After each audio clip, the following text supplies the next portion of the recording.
Well, um, nobody died. The world did not end. World War III didn't start. Eggs are still expensive. Eggs are unbuyable. I would not buy eggs, which is crazy to say, but that's just something I would not buy. But the point I'm trying to make is last night we had probably what will go down as the number one diss song of all time win 5 straight Grammys. Yeah. No Vaseline held that throne for a long time. Ice Cube's No Vaseline was number one in my book. And the fact that other people did not feel that way, I just felt like that was New York bias. You know, like Ether was clearly, you know, number two. Um, but in my book, No Vaseline was number one for a long time. Well, that ended last night. Not Like Us was probably the biggest diss record for a whole 6 months of 2024. And it had its coronation last night. It's now the king of hip hop diss records forever.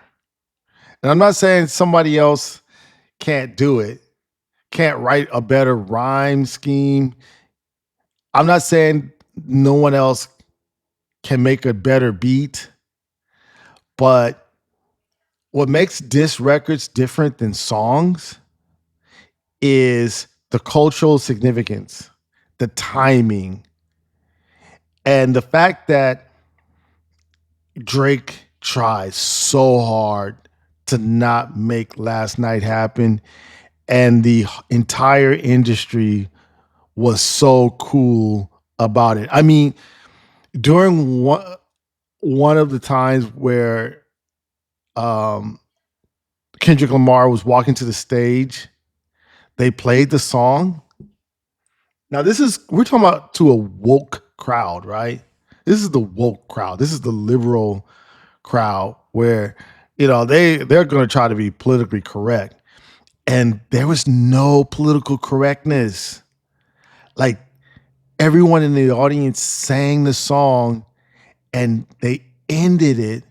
They like when Kendrick Lamar went to the stage, it was like A minor. Da, da, da, da, da. They not like us. And it wasn't a couple people or just the black people or just the hip hop heads that sang it. We're talking about the whole audience. I mean, these are references like even when Trevor Noah was like, "Hey, the guys in the back, you guys are like corporate. You guys are like the record labels. You guys are like corporate sponsors." The record labels and the corporate sponsors were like, "A minor." That right there is a cultural moment. And I don't know how another song surpasses Not Like Us. I think Not Like Us breaks the mold. Like there would be no better diss song. And the fact that Drake is deciding to not diss, but to sue the distributor for releasing that said diss song, this might be the last great rap battle. So, I mean, Not Like Us could technically end as the number one, and that's it. The die is cast. I mean, it's set in stone. Not Like Us will be number one forever. But I do want to say this. At the end of the day, when it's clearly nighttime, nobody died, nobody got hurt. The stock market didn't crash for that reason. So My suggestion to Drake and all of his fans that are clearly out there hating on this, just go back in the studio and make some records. Life moves on. I mean, take the L. Not because I'm from the West Coast and I love Kendrick Lamar and I wanted to see him win. No, what I want to see is hip hop win.